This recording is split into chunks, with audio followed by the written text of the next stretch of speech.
Oke, boleh ceritakan tentang diri Anda? Oke, sebelumnya terima kasih telah memberikan saya kesempatan. Sebelumnya perkenalkan, nama saya Jennifer Arseli Gunawan. Saya lulusan dari Universitas Multimedia Nusantara di jurusan Desain Komunikasi Visual. Sepanjang masa studi saya, tentunya saya memiliki ketertarikan di bidang-bidang tertentu. Seperti salah satu contohnya merupakan visual branding. Mengapa saya menyukai visual branding? Karena tentunya menelusuri sebuah visual dan memberikan branding terhadap visual tersebut merupakan hal yang sangat menyenangkan bagi saya karena saya bisa melakukan banyak riset dan tentunya saya menyukai analisis. Dan selain visual branding, saya sendiri merupakan orang yang sangat suka bersosialisasi. Saya merupakan orang yang extrovert, maka dari itu saya juga menyukai mengerjakan hal-hal seperti kampanye sosial dan tentunya brand activation. Mengapa? Karena tentunya brand activation harus melibatkan banyaknya orang. Kalau begitu, apa yang membuat Anda tertarik melamar di posisi desainer di perusahaan kami? Oke, sebelumnya saya merupakan pengguna dari Blue juga, mulai dari tahun kemarin. Dan karena saya telah menggunakan Blue lumayan cukup lama, saya tentunya sudah melihat banyaknya visual yang digunakan oleh Blue. Dan saya menemukan PT BCA Digital merupakan tempat yang cocok bagi saya untuk mengimplementasikan hal-hal yang telah saya pelajari sepanjang masa studi saya. Nah, kalau begitu, bisakah Anda berbagi pengalaman bekerja atau magang sebagai desainer, dan bagaimana pengalaman tersebut membantu mengembangkan kemampuan Anda?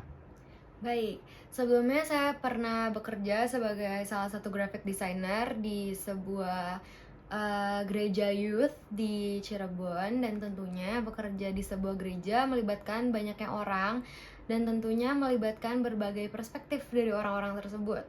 Dan ketika saya menjalani pekerjaan saya di gereja tersebut, tentunya berbagai dinamika yang telah saya lewatkan membantu saya menjadi seorang desainer saat ini. Dan di gereja tersebut saya mendapatkan pengalaman untuk lebih bisa beradaptasi lagi terhadap hal-hal yang tentunya diminta oleh klien. Selanjutnya, apa kelebihan utama Anda sebagai desainer? Sebagai desainer tentunya harus memiliki art style yang baik, taste yang baik, dan tentunya saya memiliki hal tersebut dalam gaya saya sendiri. Dan walaupun saya berbicara saya memiliki taste yang baik, saya juga memiliki kemampuan analisis yang baik. Mengapa? Karena tentunya ketika kita sebagai graphic designer yang berasal dari desain komunikasi visual, tentunya kita harus melakukan analisis terlebih dahulu sebelum kita melakukan desain.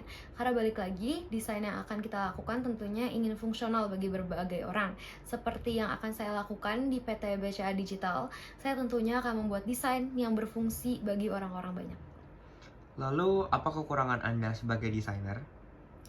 Terkadang sebagai seorang desainer tentunya tidak menutupi hal bahwa aku atau saya sendiri sangat over detailed orangnya, dan saya tentunya lumayan perfeksionis ketika saya ingin menyelesaikan suatu karya. Namun saya sadar bahwa ketika saya terlalu detail over atau overly detailed, tentunya pekerjaan saya akan lama dikerjakannya dan memiliki durasi yang panjang.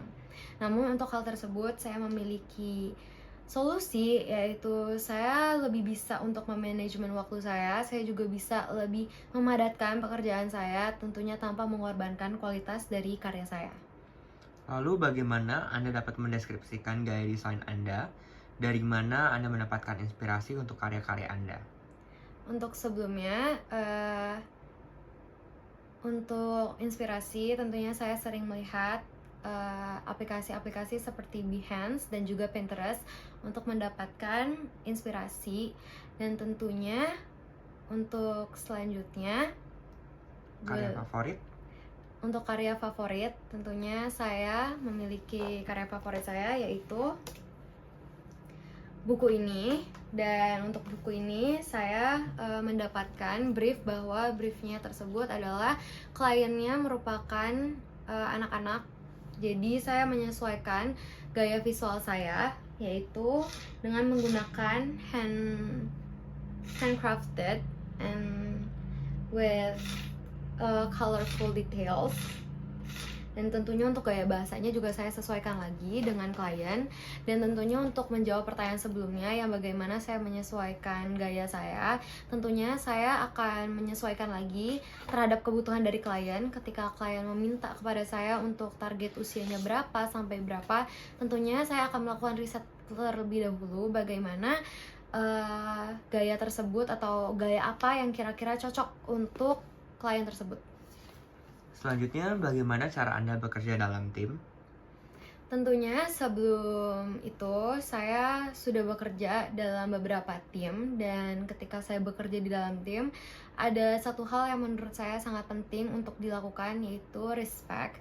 Yang penting bagi saya adalah saya sendiri harus bisa respect terhadap orang lain agar orang lain bisa respect terhadap saya, karena menurut saya dalam suatu pekerjaan respect merupakan salah satu aspek yang sangat penting, karena tentunya respect berkaitan dengan kepercayaan. Jadi saya dalam berbagai ide yang tentunya di dalam tim akan disampaikan, tentunya saya harus respect terlebih dahulu terhadap ide-ide tersebut dan tidak langsung menolak ide tersebut, melainkan ditampung dulu lalu dicerna terlebih dahulu. Dan tentunya di dalam tim terdapat banyak dinamika seperti ketika mau brainstorming ataupun melakukan hal-hal yang lain seperti sampai ke tahap eksekusi. Dan tentunya sebagai seseorang yang bekerja di dalam tim harus bisa menyesuaikan diri dan beradaptasi. Selanjutnya, pernahkah Anda bekerja dengan klien yang memiliki visi berbeda dengan Anda?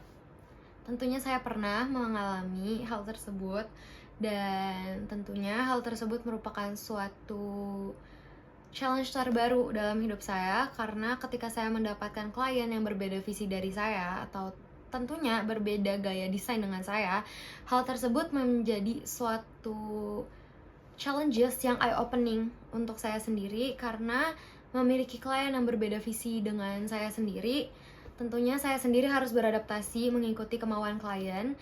Namun tentunya komunikasi merupakan hal yang terbaik dalam menyelesaikan challenge tersebut.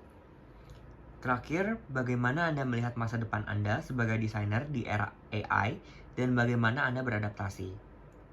Tentunya sebagai seorang desainer yang dihadapkan dengan AI yang sekarang mulai generated image and beberapa hal terdepannya kemudian, tentunya saya sebagai desainer merasa tetap harus bisa beradaptasi dan bisa menyesuaikan kembali dengan tren-tren yang dilakukan di zaman sekarang. Tentunya sebagai desainer, saya sendiri lebih ingin menyesuaikan lagi. Jadi saya bisa menggunakan AI sebagai suatu hal yang dapat membantu desainer ke depannya. Saya sendiri beberapa kali menggunakan AI untuk generate ideas, dan dari ideas tersebut tentunya bukan ideas yang original. Maka dari itu, dari ideas tersebut akan saya olah kembali menjadi sesuatu yang fresh dan dapat bisa digunakan. Dan juga sebagai seorang desainer, saya berkomitmen untuk tetap relevan di industri ini agar tetap bisa thriving di industri ini. Terima kasih. Baik, terima kasih sudah melakukan interview bersama kami. Sampai jumpa.